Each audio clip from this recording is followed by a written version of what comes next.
Halo teman-teman, selamat datang di channel Pucin Novel Audio. Jangan lupa subscribe ya. Terima kasih. Episode 20. Ingat ya, Bu, yang parasit rumah tangga itu kalian. Yang parasit rumah tangga itu benar bukan aku, apalagi Aidan. Termasuk ketiga kakak Aidan yang walau masih di perut, sudah ibu dan Anggun anak kesayangan sekaligus kebanggaan ibu sibuk sumpahi agar mati. Yang parasit rumah tangga itu kalian. Coba lihat sekarang kalian seperti apa. Walau Arum masih berucap sangat lirih, tapi ucapannya ini sampai sangat menusuk. Ibu Sumini yang makin gelisah, berangsur meraih kedua tangan Arum. Ia kembali memohon, "Ibu mohon, Rum, ibu mohon maafin ibu." Arum mengangguk, "Aku memang sudah memaafkan ibu. Bahkan sebelum ibu meminta maaf. Buat apa juga berurusan dengan orang picik seperti kalian? Nambah beban hidup saja." Balasnya masih berucap lirih dan kini tak sudi untuk sekadar melirik Ibu Sumini. "Ya sudah, Bu, aku harus pulang karena ini sudah malam dan Aidan juga sudah menunggu." Ibu ikut, ya, Rum. Ibu ikut kamu, ibu mau kok bantu-bantu. Ibu mau bantu kamu jagain Aidan, serga Ibu Sumini kian mengeratkan genggaman kedua tangannya terhadap kedua tangan Arum.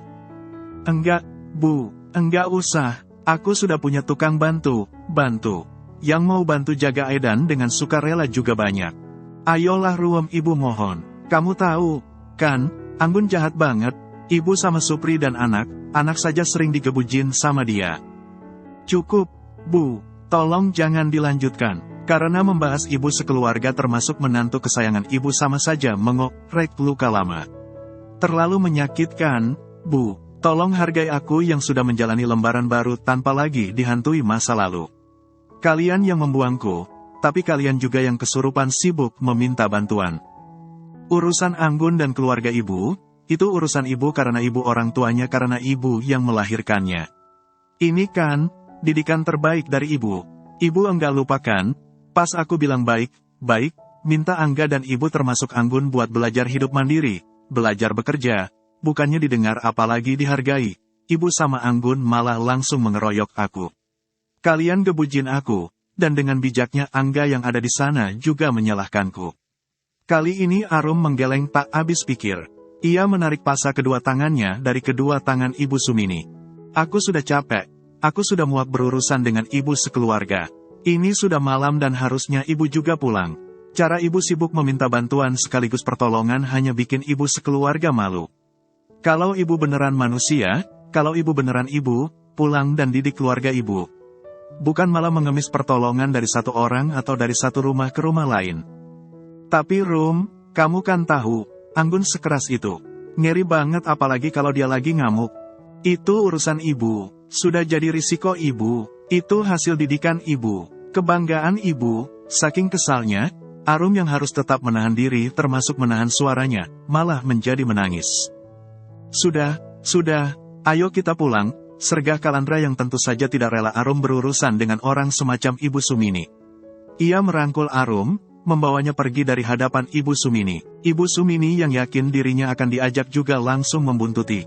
Ia mengikuti Kalandra yang sudah membantu Arum duduk di sebelah setir.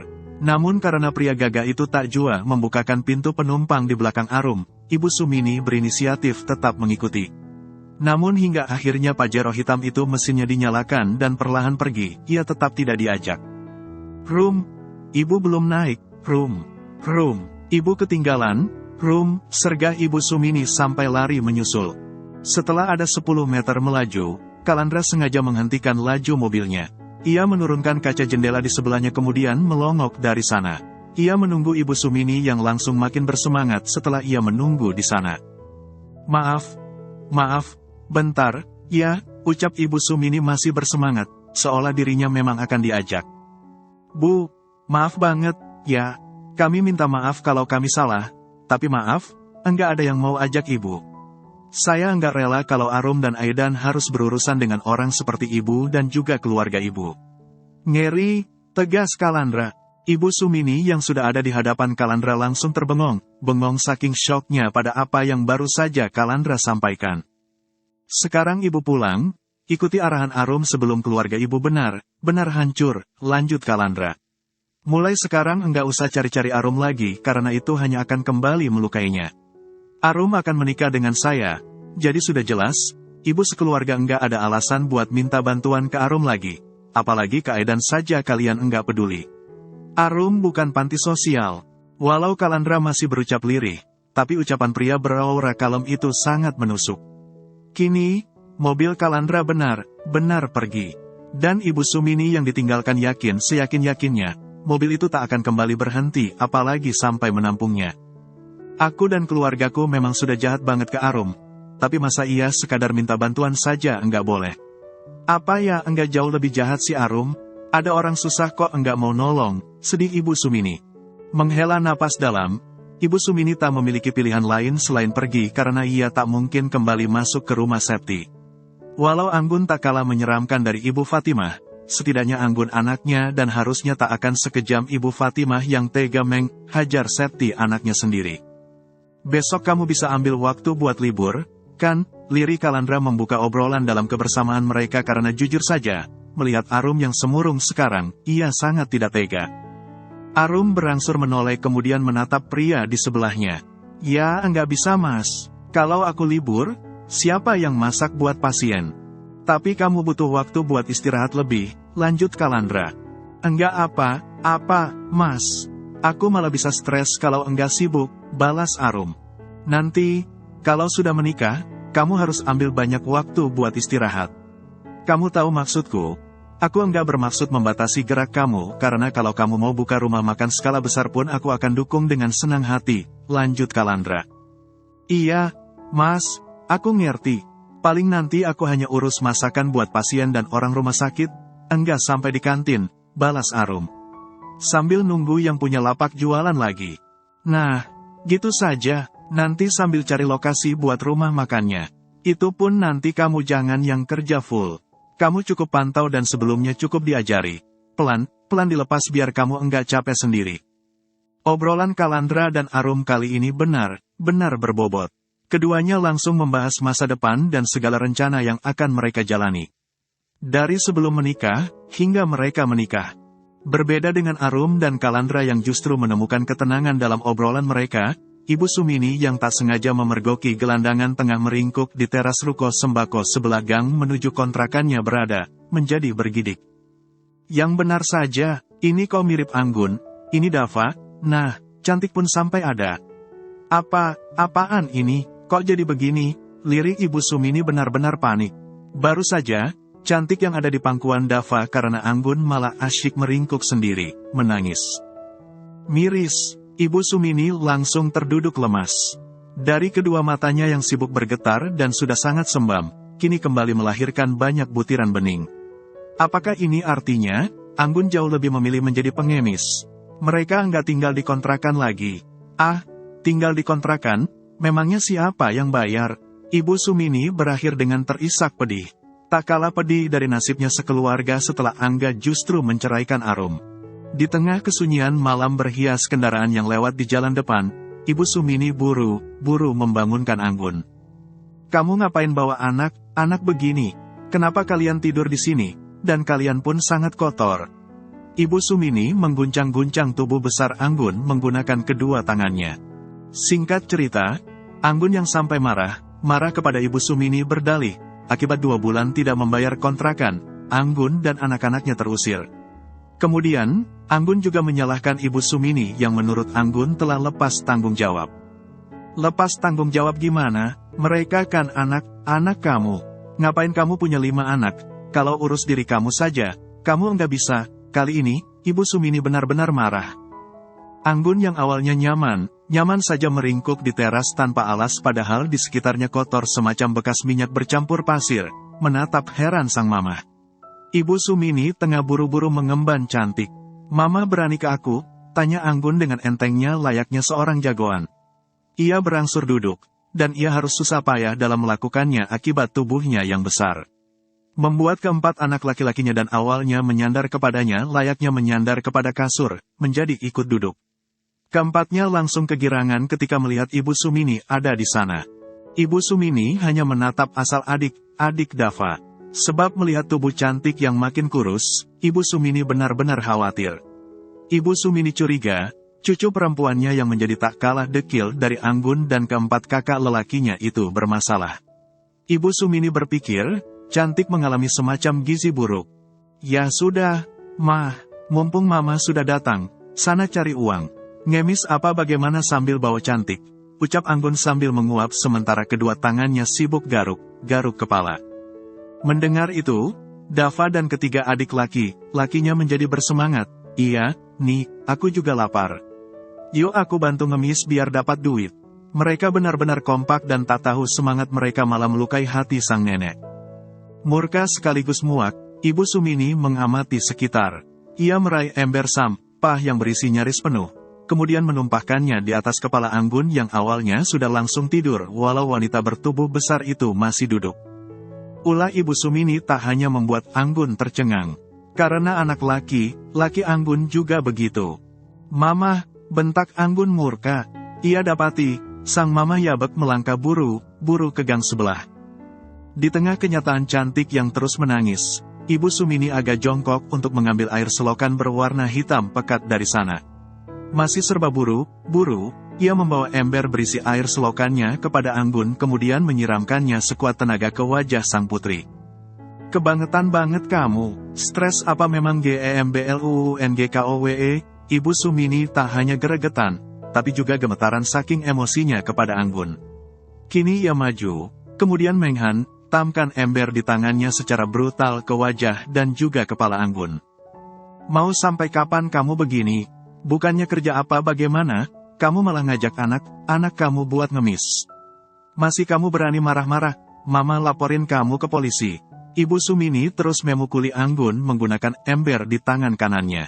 Dava, kalau mama kamu tetap enggak berguna kini, mending tabrakin saja ke mobil biar enggak nyolok mata. Dava yang juga sudah lelah, berangsur menunduk sambil berkata, iya, nih, besok. Karena Anggun akan mengamuk, Ibu Sumini melakukannya lebih dulu. Ibu Sumini menghantamkan embernya sekuat tenaga hingga ember bekas wadah cat berukuran kecil itu pecah, kalah menahan kepala Anggun. Sementara itu, di tempat berbeda, di tempat yang jauh lebih berkelas sekaligus damai. Arum menghela napas pelan, ia yang telah mandi dan ganti pakaian tengah memandangi wajah Aidan. Bayi merah yang dulu dibuang oleh bapaknya itu tumbuh dengan sangat sehat. Kini di usianya yang sudah 4 bulan 1 minggu, Aidan yang sudah bisa tengkurap juga sudah bisa mengangkat kepalanya dengan tegap. Kedua tangannya menopang tubuh di depan dada, sedangkan kakinya yang berisi sekaligus kencang sudah tidak bisa diam. Aidan yang juga terbilang lincah, kini sudah pandai berekspresi hingga kehadirannya selalu bisa mencuri perhatian, termasuk itu perhatian di keluarga Kalandra. Tak jarang, Kalandra sampai mengajak Aidan tidur bersama layaknya sahabat yang sangat akrab.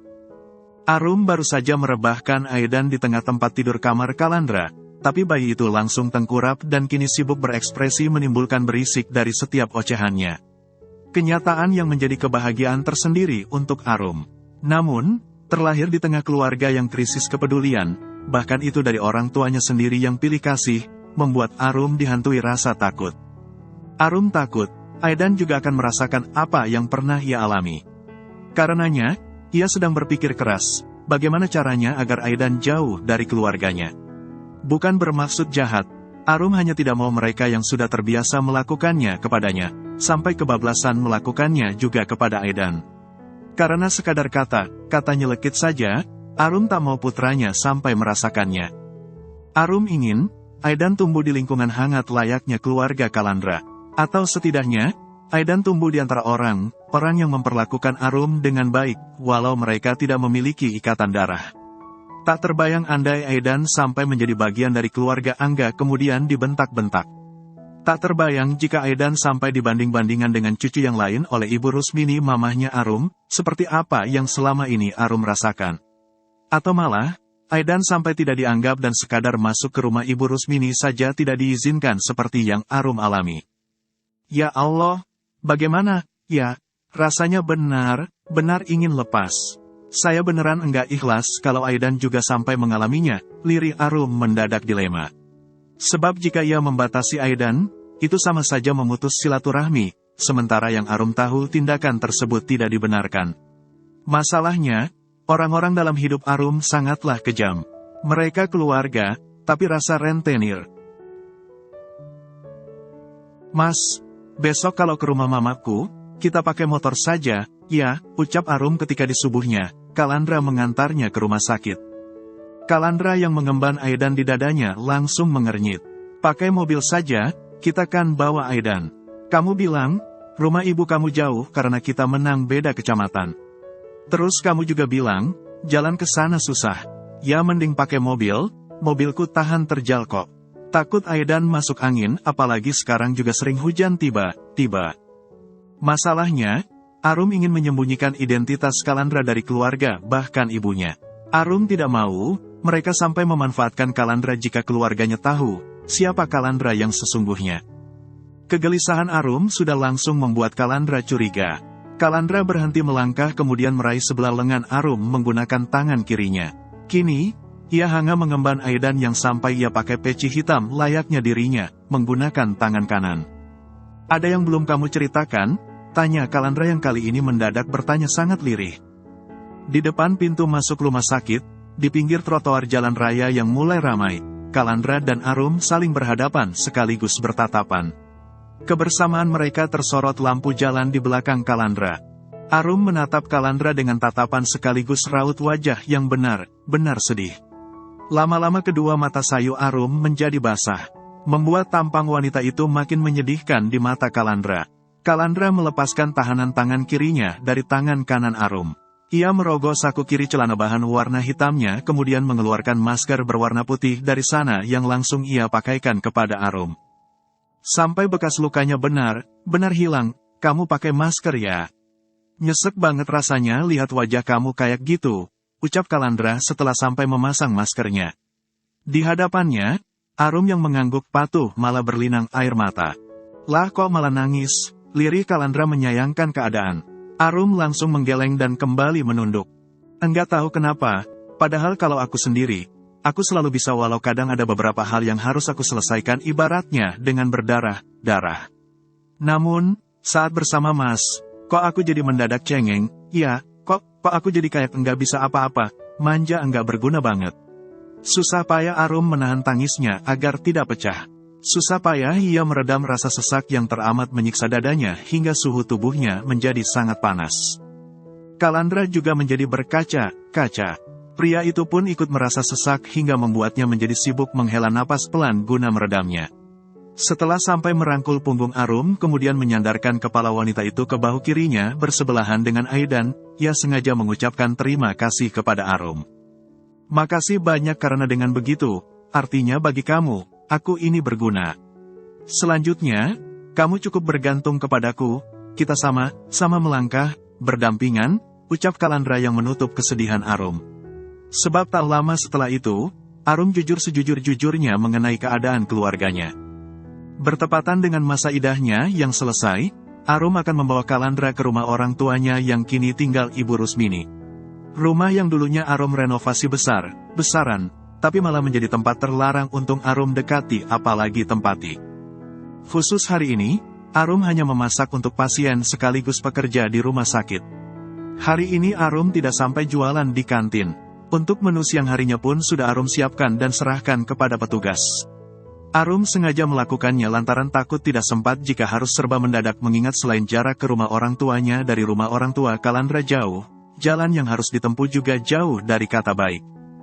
Jalanan menuju rumah orang tua Arum belum tersentuh aspal atau sekadar cor-coran. Jalan di sana penuh lubang dan bebatuan yang belum diratakan. Hingga ketika musim hujan layaknya sekarang, selain lubang-lubangnya menjadi digenangi air dan sekitarnya juga licin. Kadang jika tidak hati-hati dan malah menabrak bebatuan yang tidak rata, kemungkinan jatuhnya akan jauh lebih besar. Kalau gitu kita naik mobil saja. Mendung juga ini kan. Kalau kamu mau motoran, kita bisa melakukannya sorenya apa besoknya, ucap Kalandra setelah memastikan keadaan jalan ke rumah orang tua Arum, kepada Arum. Ia masih asyik mengemban Aidan di depan dadanya. Bocah itu sudah membuat sebagian kemeja lengan panjang warna biru mudanya basah, akibat kegigihan Aidan dalam belajar koloh. Mas, kan aku sudah bilang keadaan keluargaku kemas, ucap Arum. Ya enggak apa-apa, kamu enggak usah khawatir. Aku kan sudah terbiasa urus banyak masalah, balas Kalandra meyakinkan. Kemudian ia mengangkat Aidan, menghadapkan bayi yang sedang menggemaskannya itu kepadanya. Wah, banjir, ia sengaja menggoda Aidan, dan ia tidak bisa untuk tidak terbahak ketika Aidan yang baju bagian dadanya sampai basah oleh air liur, langsung terbahak karena godaannya. Arum yang juga sudah rapi layaknya Kalandra dan Aidan yang kini juga memakai nuansa biru muda layaknya dirinya, menjadi terusik atas kehadiran Ibu Kalsum yang mendadak keluar dari rumah. Ibu Kalsum membawa satu dus besar yang sudah dilakban bagian atasnya, selain 2 kantong karton berukuran besar. Wanita itu meletakkannya di lantai teras rumah, persis sebelah Arum berdiri. Apa ini, Mah? Serga Arum langsung was-was lantaran ia yakin, semua yang Ibu Kalsum taruh dekat kakinya itu merupakan bawaan yang akan Kalandra dan Arum bawa menemui Ibu Rusmini. Itu nanti dibawa, Mbak. Taruh bagasi apa tempat duduk tengah saja, serga Ibu Kalsum yang kemudian buru-buru masuk ke dalam rumah lagi. Arum langsung mendelik kepada Kalandra, memberi pria itu kode agar membantunya membuat sang mama tidak melakukan hal yang terlalu berlebihan, apalagi kunjungan kali ini baru akan Arum lakukan bersama Kalandra. Bak, kalau yang ini makanan basah. Ada ayam ungkep rumah makan sebelah sama kue. Suara lantang terbilang cempreng dari Ibu Kalsum terdengar mendekat, membuat Arum makin panik. Mas, ini saja sudah banyak, bisik Arum pada Kalandra yang sampai ia dekati. Jangan ditolak, nanti yang ada mama marah karena bawaan semacam ini, ibarat wujud dari harga diri dari keluarga kami. Kalandra juga membalas dengan berbisik, anti kepada Arum yang detik itu juga langsung diam. Arum langsung tidak bisa berkomentar yang mana ia juga berangsur menunduk. Mbak, mama sampai lupa, itu di kulkas kemarin ada panen kacang panjang sama cabe. Ambilin ya, takut malah enggak ke bawah, seru Ibu Kalsum lagi. Detik itu juga Arum kembali menatap Kalandra. Kalandra balas menatapnya kemudian mengangguk-angguk. Sudah diikuti aja, nanti yang ada mama marah. Papa saja enggak berani larang, apalagi menolak kemauan mama. Gitu walau cerewet dan kesannya kasar, mama orangnya baik kok. Kamu juga sudah tahu kan, bisik Kalandra. Arum langsung mengangguk paham kemudian pamit untuk membantu Ibu Kalsum yang baru saja sampai di hadapannya. Tak terbayang bawaan yang dibawa Ibu Kalsum. Beli ayam ungkep di rumah makan sebelah, besok stok ayam dari peternakannya buat rumah makan Arum saja, ujar Kalandra sengaja menggoda sang mama. Ibu Kalsum yang sampai jongkok untuk menyusun bawaannya ke dalam kardus terbilang besar, langsung bilang, oh jelas. Besok tinggal diatur karena rencananya mama memang mau buka peternakan baru khusus buat ke rumah makan Arum. Arum yang sudah datang, langsung membantu Ibu Kalsum menyusun bawaan di kardus. Besok mama mau buka peternakan bebek juga. Besok di rumah makannya ada masakan bebek juga, kan? Tanya Ibu Kalsum siap melakban dusnya. Iya, Mah. Ayam kampung, ayam biasa, bebek, entok sama basur juga, jelas Arum. Ibu Kalsum yang menyimak sambil menatap wajah Arum langsung mengangguk-angguk. Oke, nanti mama atur buat ayam kampungnya juga, sekalian entok sama basurnya. Ibu Kalsum benar-benar bersemangat. Lagi yang berperan penting sekaligus mendukung Arum justru dari orang lain, bukan keluarga atau mereka yang masih memiliki ikatan darah. Jangan lupa, Rum, Kalandra dan keluarganya bukan lagi orang lain apalagi setelah nanti kalian menikah. Hati kecil Arum mendadak berbisik dan detik itu juga hati Arum menjadi diselimuti rasa hangat. Mbak, kamu enggak mau sekalian bikin menu sate kelinci laris loh. Lagi viral itu, nanti mama juga bikin peternakan kelinci. Kali ini Ibu Kalsum berbisik-bisik, seolah apa yang tengah ia bahas itu sangat rahasia. Bersambung dulu ya teman-teman.